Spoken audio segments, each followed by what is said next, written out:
Мое знакомство с телеканалом Тамыр произошло абсолютно случайно. Но, как говорят, случайности не случайны. Одноклассница, увидев объявление в газете о поиске ведущих на роль детской информационной службы «Грановостей», сама прошла этот кастинг, а затем предложила мне попробовать и попытаться его пройти.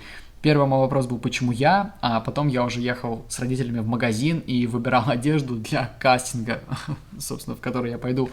И так получилось, что я прошел его, и здесь началась абсолютно потрясающая история на детско-юношеском телеканале Тамыр. Я безумно благодарен и счастлив, что мне довелось работать не то что плечом к плечу, а всегда рядом с профессионалами, готовыми поддержать, понять, рассказать что-то. Это абсолютно творческие, идейные люди, которые помогали на протяжении всего вот этого пути. Я желаю телеканалу, конечно, космического развития, чтобы вот эта цифра 30 лет, она продолжалась еще очень долго, она просто максимально росла. Хочется, чтобы радовали зрителей как можно дольше, максимально красивыми, крутыми, яркими, полезными, развлекательными программами, передачами, и чтобы все, конечно же, получилось.